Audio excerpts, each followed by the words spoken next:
ရှေးတုန်းကဗမာလူမျိုးတွေနဲ့တကားကဘုရားရှင်လက်ထက်သုံးကသရဂေါကြီးမြတ်ကြီးရှေးလူတွေခါသရဂေါကြီးမြတ်ကြီးမြတ်စွာဘုရားရှင်ကိုရောမြတ်ကြီးကိုမပူးတွေ့ရတဲ့ပုဂ္ဂိုလ်တွေကဖူးတွေ့လိုက်ပြီဆိုလို့ရှိရင်ဘုရားစီကနေပြီးတော့ကြံတဲ့နေရမခွာကျင်တော့ဘူးတဲ့ဖူးလို့မဝပေါ့ပြောပါလို့မဝဘုရားရှင်ကိုရောမြတ်ကြီးကိုဖူးတွေ့လိုက်ရပြီသရဂေါကြီးမြတ်ကြီးဖူးပြီးပြီဆိုတာနဲ့သရဂေါကြီးမြတ်ကြီးအဲ့ဒီမြတ်တော်ကနေပြီးတော့သရဂေါကြီးမြတ်ကြီးဖူးပြီးရင်ဖူးခြင်းရင်ကြီးညိုပြီးရင်ကြီးညိုခြင်းရင်ဒီလိုဖြစ်တာတခါသရဂေါကြီးမြတ်ကြီးဘုရားရှင်ကိုရောမြတ်ကြီးရဲ့တရားဓမ္မတွေနာယူလိုက်ပြီဆိုလို့ရှိရင်သရဂေါကြီးမြတ်ကြီးကြားရတဲ့ပုဂ္ဂိုလ်ရဲ့ဘဝနှလုံးရွှင်ပြုံးပြီးတော့သရဂေါကြီးမြတ်ကြီးဘာလို့လဲနဝံစိတ်နေတဲ့ပြောပါစိတ်ရွှေလေရဲ့ဘာစိတ်တခြားတန်လားတရားရလားမှန်လားဟဲ့အဲ့ဒါကြောင့်မို့လို့သရဂေါကြီးမြတ်ကြီးကိရိပရမုခန္တဲ့ရှေသောပုဂ္ဂိုလ်တွေကသရဂေါကြီးမြတ်ကြီးပျော်ပွဲရွှင်ပွဲတွေကိုမျက်နှာလွှဲထားတယ်တဲ့ဗါလဲတော့ပျော်ပွဲရွှင်ပွဲတွေကိုမျက်နှာလွှဲထားတယ်ပြန်ပြောပါဦးမှန်လားဟဲ့အပျော်များနေတဲ့တိုင်းပြည်အပြက်များနေတာကိုသရဂေါကြီးမြတ်ကြီးဒါကမဆမ်းဘူးလူတွေကသရဂေါကြီးမြတ်ကြီးစိတ်ထွက်ပေါက်နဲ့ယနေ့သရဂေါကြီးမြတ်ကြီးတို့လူငယ်ခက်မှာစိတ်ထွက်ပေါက်ကိုရှာတဲ့အခါမှာကောင်းတဲ့နေရာဘုရားကျောင်းကန်နေသွားတာလားမကောင်းတဲ့နေရာတွေကိုအရက်ဝိုင်းကျဲဝိုင်းဘီယာဝိုင်းမကောင်းတဲ့နေရာတွေသွားကြတာမများဘူးလားဒါစိတ်ထွက်ပေါက်ရှာတာတဲ့ဒီနေ့ခက်ကပျော်ရင်လဲတောက်တာပဲစိမ့်ရင်လဲတောက်တာပဲအောင်မြင်ရင်လဲတောက်တာပဲကြာရှုံးရင်လဲတောက်တာပဲအစင်ပြေရင်လဲတောက်တာပဲအစင်မပြေရင်လဲတောက်တာပဲမူယူပြီးတော့အပျော်အပါးတွေနဲ့သရဂေါကြီးမြတ်ကြီးတလောက်များနေတာမှန်လားဟဲ့အပျော်များတော့အပြတ်မများဘူးလားဗုဒ္ဓဘာသာတိုင်းပြည်မှာဗုဒ္ဓဘာသာတိုင်းပြည်လို့ပြောရမှာတောင်မှသရဂေါကြီးမြတ်ကြီးရှက်စရာကောင်းလွန်းနေတဲ့သရဂေါကြီးမြတ်ကြီးမြင်ကွန်းနေမြင်နေရပြီဆိုတာမသေးကြတော့ဘူးမသေးကြဘူးလားဗျာရှေးလေတွေမှန်လားဟဲ့ဒါကြောင့်ရှေးစာပြောတဲ့စကားလုံးလေးကသရဂေါကြီးမြတ်ကြီးဗတ္တန္တာရူပဝိဘဝံဒုနန္ဒမတုရာကိရံစရံတိဓာရုတံတံဗုဒ္ဓကာလေကိလိပရံမုခံတဲ့ပျော်ဝဲရွှင်ဝဲမျက်နာတွေလွှဲပြီးတော့ဘုရားကိုကြည်ညိုတာတွေတရားဒေသနာတော်တွေကိုနာယူကြည်ညိုကြတာတွေကဘုရားအရာတာကိုဘုရားပူတဲ့အရာတာကိုတွေးသွားပြီးတရားနာတဲ့အရာတာကိုတွေးသွားပြီးဆိုရင်တခြားအရာရာကိုမေ့သွားတယ်တဲ့ဒီလိုပြောတာမှန်လားဟဲ့ဒါကြောင့်ရှေ့တုန်းကသရဂေါကြီးမြတ်ကြီးဖယားဂုံတော်ရဲ့တရားဂုံတော်ရဲ့တန်ခါဂုံတော်အနန္တရဲ့တို့တိုင်းပြည်မဖောက်ပြန်နောက်မကျန်စိန်ရွှေရနာအလွန်ပေါ်ကျွဲဟောတော့ကဒီလိုမဟုတ်လားတခါကြီးတို့ရှေ့စာဒီလိုမဟုတ်လားဖယားဂုံတော်ရဲ့တရားဂုံတော်ရဲ့တန်ခါဂုံတော်အနန္တရဲ့တို့တိုင်းပြည်မဖောက်ပြန်နောက်မကျန်စိန်ရွှေရနာအလွန်ပေါ်ကျွဲအမှန်အာကိုဇမယရနာဘုံဆိုင်မဲ့ဟောဒါရှိစာတိတ်ကောင်းလေရတာဘာကြောင့်သရဂေါကြီးမြတ်ကြီးဘာလို့လဲအဲ့လိုတွေပြောနေရတာလဲလို့မေးရင်ရှေ့လူကြီးတွေကသရဂေါကြီးမြတ်ကြီးခလုတ်တိုက်တာတော့ဖယားဒီလိုမဟုတ်လားဘာရညာရလေးမြတ်မကြားလိုက်နဲ့အန်ရရီတွေမြပြောလိုက်ဖယားကဲပါဖယားဟောတော့ကအခုတော့ဟုတ်သေးသလားခလုံမြတ်မတိုက်လိုက်ကွာနဲ့ဖြတ်ကုန်တာရွှေလေရီရဲ့ဆဲလိုက်တာဒီကိုမိုးမွန်းနေတာပဲစပိန်နဲ့တိုက်ရင်စပိန်ဆဲတယ်ဆိုင်ငယ်နဲ့တိုက်ရင်ဆိုင်ငယ်ဆဲတယ်လူချင်းတိုက်လူဆဲတယ်တစ်မြင့်နဲ့တိုက်ရင်တစ်မြင့်ဆဲတယ်တစ်ပင်နဲ့တိုက်တစ်ပင်ဆဲတယ်မိုးမွန်းနေတာပဲဖယားကြောင့်တရားကြောင့်တန်ခါကြောင့်မပါတော့ဘူးမှန်လားရဲ့နားလည်လားဗျာကိုအညွန့်ကိုချိုးလာကြပြီဆိုတာမသေးကြဘူးလားအဲ့တော့သရဂေါကြီးမြတ်ကြီးဒုတိုင်းပြည်မဖောက်ပြန်နောက်မကျန်စိန်ရွှေရနာအလွန်ပေါ်ကျွဲဆိုတော့ဟိုတုန်းကသရဂေါကြီးမြတ်ကြီးပေါ်ကျွဲတာလည်းမပြောနဲ့သရဂေါကြီးမြတ်ကြီးခမည်းတော်ကျိုးတို့ဗမာပြေဝဲကြော့လိုက်ခမည်းတော်ကျိုးတို့ဗမာပြေဝဲဖယားဂုံတော်ရဲ့တရားဂုံတော်ရဲ့တန်ခါဂုံတော်အနန္တရဲ့တဲ့မျက်နှိုးပြီးတော့ပူဇော်ကြတဲ့လူမျိုးမဟုတ်လား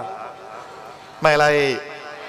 အခုခေတ်ကတော့မောင်တို့ခေတ်မေတို့ခေတ်ကတို့ခေတ်တို့လူငယ်တွေခေတ်တို့ခေတ်ပါဦးဇင်းတို့လည်းအပါဝင်ပါပဲတစ်တော်တွေကိုဘစ်တော်တွေကိုရှုပ်ချက်တွေခတ်ပြီးတော့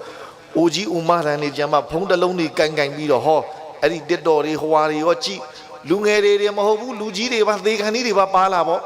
အပေါ်ဆွဲလိုက်လည်းပဲလှုပ်ရွတွေ့နေရတယ်အောက်ဆွဲလည်းပဲလှုပ်ရွတွေ့နေတာပတိလည်းမစိတ်တော့ဘူးဖယားလည်းရှင်ခိုးတော့ဘူးနတ်မှန်အောင်မှန်လား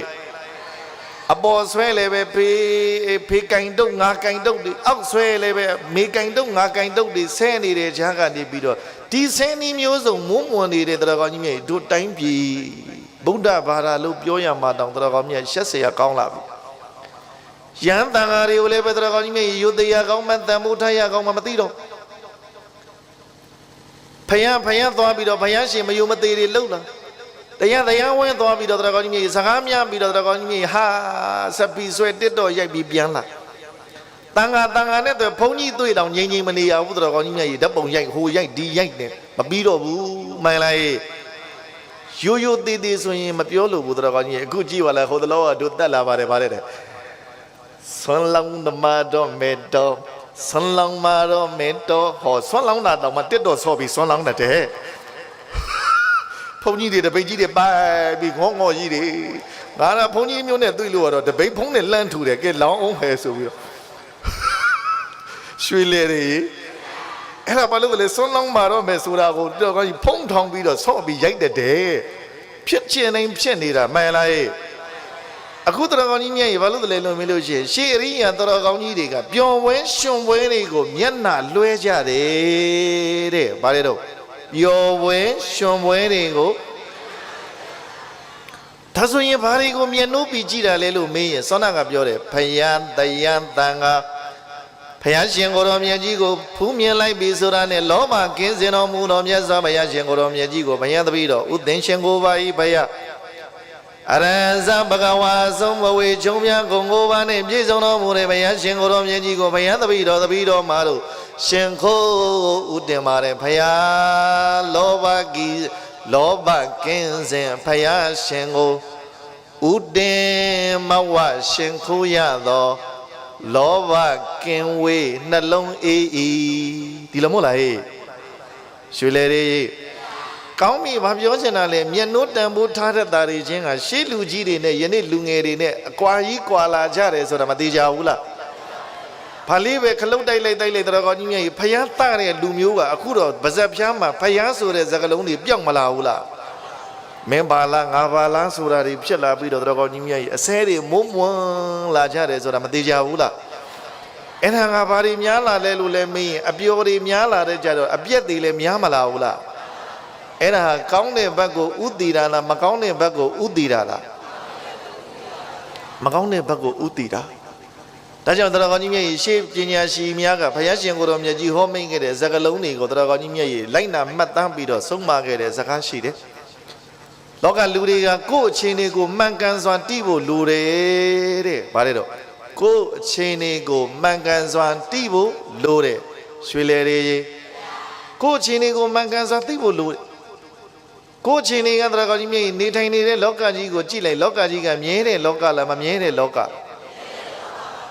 ကိုရရှိထားတဲ့ခန္ဓာကိုယ်ကြီးကမြဲတဲ့ခန္ဓာလားမမြဲတဲ့ခန္ဓာလားသုံးဆောင်ခံစားနေတဲ့ရွှေငွေကြောက်တံပရမညာအရာဝတ္ထုတရားကောင်းကြီးမြတ်တိုက်တံအိုးအိမ်စည်းစိမ်နေရာကိုမြဲတဲ့အရာတွေလားမမြဲတဲ့အရာမမြဲတဲ့အရာတွေမှန်လား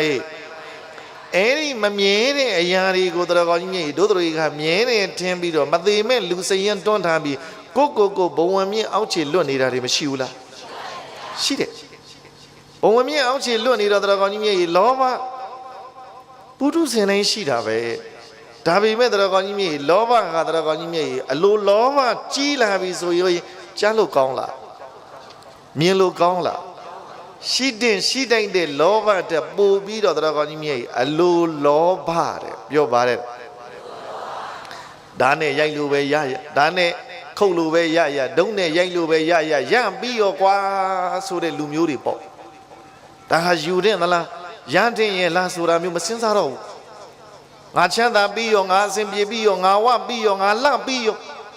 စကလုံးကုံကုံပြောဘဒုသေးသေးငသေးမှပြီးရောဆိုတဲ့တော်ကောင်းကြီးမြတ်ယူနေတဲ့ပုံကိုယ်ကြီးရှိတယ်လေဗျမှန်လားအလိုလောဘကြီးခြင်းတဲ့ဗါတဲ့တော့အဲ့ဒီအလိုလောဘကြီးတဲ့ပုံကိုယ်ကိုမြင်ရရင်ရင်ပတ်ထဲမှာအေးချမ်းမှုဖြစ်သလားအော်ပူလောင်လိုက်တာဟဲ့ကြည်စမ်းမအောင်ဟိုကောင်လေးကြည်စမ်းမအောင်ဟေးသူ့ကြည်ရတာဟေးနေပူမရှောင်မိုးရွာမရှောင်လုံတဲ့လောက်ရရင်တော်ပြီပေါ့ရတဲ့လောက်ကြီးမလုံနဲ့လေရွှေလေတွေဗါတဲ့တော့လုံတဲ့လောက်ရရင်တော်ပြီရတဲ့လောက်ကြီးမလုံနဲ့နေမျိုးလားသေမျိုးလားနေမျိုးလားသေမျိုးလားအသက်ညံဆောင်တဲ့ဥစ္စာကန်ဆောင်တဲ့မှန်လားဟဲ့ကြိုက်တဲ့လောက်ရှာတော်ကောင်းကြီးမြတ်ကြီးအခုဗမာပြည်မှာဦးဇင်းတို့တဘာဝဘေးအန္တရာယ်တွေနဲ့ကြုံနေတာပဲ2မိနစ်လောက်တစ်သက်လုံးရှာထားတာ2မိနစ်လောက်မြေပြိုရေကြည့်သွားတာအကုန်ပါသွားတာတို့လက်တွေ့မြင်တာပဲမဟုတ်လားရွှေလေတွေမှန်လားဟဲ့အလိုလောဘကြီးလာရင်တော်ကောင်းကြီးမြတ်ကြီးအဲ့ဒီပုဂ္ဂိုလ်ကိုမြင်ရရင်စိတ်ထဲမှာအေးချမ်းမှုရလာလားဒါဆိုရင်ကိုယ်တိုင်တော်ကောင်းကြီးမြတ်ကြီးအရာရာမှာကိုယ်စိတ်နဲ့နှိုင်းမယိုင်းစီနေတဲ့ရှေးပညာရှိတွေကပါတယ်တော့အရာရာမှာကိုယ်စိတ်နဲ့နှိုင်းမယိုင်းစီနေတဲ့မှန်လားကိုယ်တိုင်လောဘကြီးရင်ကောကိုယ်ပတ်ဝန်းကျင်ကလူတွေကကိုယ့်ကိုမြင်ပြီးသူတို့မှအေးချမ်းမှလားပူလောင်မှလားအော်လောဘတရားဟာမကောင်းမှလားအလိုလောဘကြီးခြင်းကမကောင်းမှလားရှိတဲ့လောဘကရှိရမှာပဲပုထုဇဉ်ဖြစ်လို့မကင်းနိုင်ဘူးမှန်လားဒါပေမဲ့ရှိသလောက်လေးတပိုးပြီးတော့အလိုလောဘဖြစ်လာပြီးအစွန်းထွက်လာပြီးဆိုရင်ကြည့်လို့မကောင်းကြားလို့မကောင်းမြင်လို့မကောင်းတာဖြစ်တဲ့အတွက်တော်ကောင်းကြီးမြတ်ကြီးအေးချမ်းမှုရပါမလားကိုယ်တိုင်လည်းပဲအဲ့ဒီလိုမျိုးအလိုလောဘကြီးလာရင်တော်ကောင်းကြီးမြတ်ကြီးကိုကြည့်လို့မကောင်းမြင်လို့မကောင်းကြားလို့မကောင်းတဲ့စင်ရင်နဲ့ကိုပါဝင်သွားမယ်ဆိုတာမသေးကြဘူးလားအဆိုလောဘတရားကမကောင်းပါလားအလိုကြီးခြင်းကမကောင်းပါလားလို့တွေးလိုက်တာနဲ့အတွေးလေးပြောင်းလိုက်တာနဲ့မအေးဘူးလားယနေ့ကစပြီးငါလောဘရဲ့ဆန့်ကျင်ဘက်အလောဘဘေးကင်းရရောတော့မယ်လောဘရဲ့ဆန့်ကျင်ဘက်ကုညီရိုင်းပင်းတော့မယ်ဘေးကင်းရရောတော့မယ်ငါရှိတာကိုမျှဝေသုံးဆွဲတော့မယ်ဆိုတဲ့စိတ်ကလေးဖြစ်လိုက်တာနဲ့အေးမသွားဘူးလား